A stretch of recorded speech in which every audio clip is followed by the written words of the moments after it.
Está investigando o patrimônio de autoridades brasileiras e, quem diria, Moraes vai provar do seu próprio veneno. Boa tarde para você, minha querida, meu querido amigo, que não está sendo investigado pelo governo americano, que não está tendo seu patrimônio, suas propriedades, seus bens sendo levantados e bloqueados pelo governo americano, e que não teve seus vistos já cancelados, nem vai ter o seu nome numa listinha muito especial chamada Magnitsky. Nesse nosso segundo encontro com justiça do dia, eu vou te mostrar duas coisas. Primeiro, como a Casa Branca se manifestou dizendo que o tarifaço vai acontecer no dia 1º de agosto, porque o governo Lula minimizou a preocupação de Trump com Bolsonaro, o que fez a Casa Branca mandar um recado assustador para Lula e para o STF. E, em segundo lugar, eu vou te mostrar um vídeo de uma apuração de uma jornalista do UOL dizendo com todas as letras: o governo Trump está investigando o patrimônio de autoridades brasileiras. E vai ter um bônus. Eu vou te mostrar como que Alexandre de Moraes vai provar do seu próprio veneno.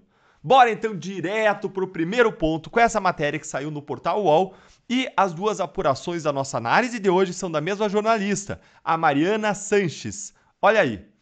Itamaraty minimizou preocupação dos Estados Unidos com Bolsonaro, diz oficial de Trump. Olha o tamanho da bronca em que o governo Lula e o STF nos meteram. Um funcionário sênior da administração de Donald Trump afirmou à coluna que não vê possibilidade de qualquer negociação adiar a entrada em vigor das tarifas de 50% contra o Brasil a partir do dia 1º de agosto, ou seja, não vai ter adiamento das tarifas. Isso porque, até o momento, o país, o Brasil, não apresentou nada sério a ser negociado. O argumento é o mesmo ventilado nos bastidores pela Casa Branca ontem, de que nenhum avanço aconteceu porque os brasileiros não se engajaram suficientemente para isso.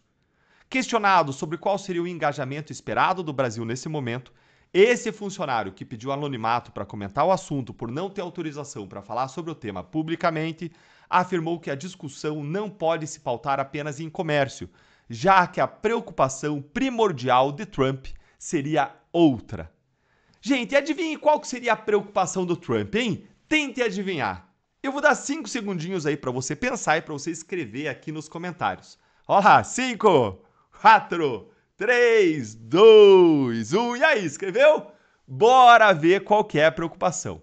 O Itamaraty minimizou as preocupações de Washington sobre o ex-presidente Bolsonaro e a liberdade de expressão, em detrimento do seu governo e do seu povo.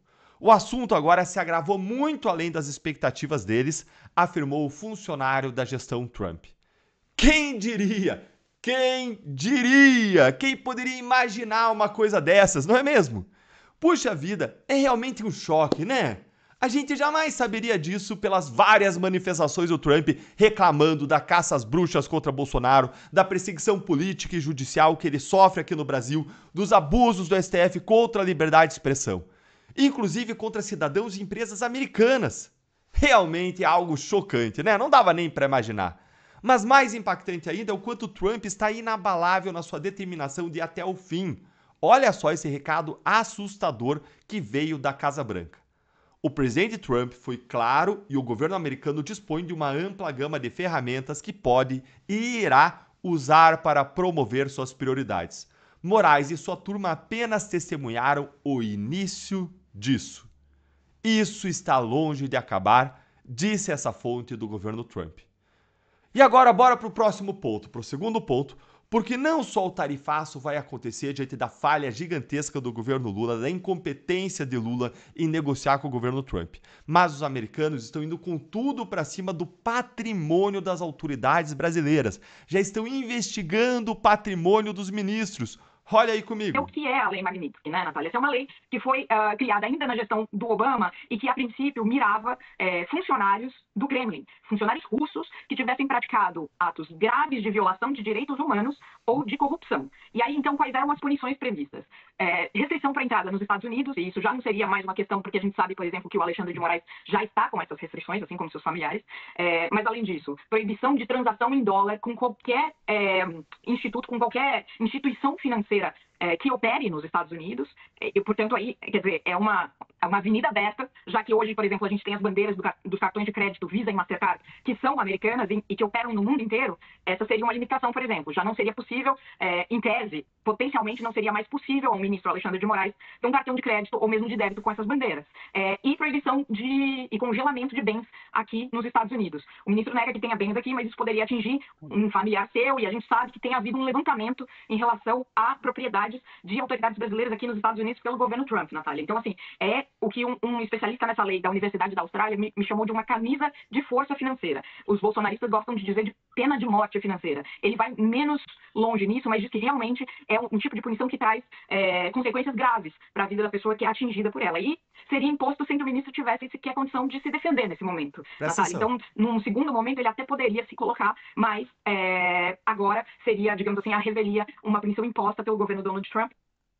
Vocês perceberam o que a jornalista falou? Esse aqui é o meu bônus para você. Além do governo americano estar levantando o patrimônio das autoridades brasileiras, as sanções, como as da Lei Magnitsky, seriam impostas sem que o ministro Alexandre de Moraes sequer tivesse a chance de defesa.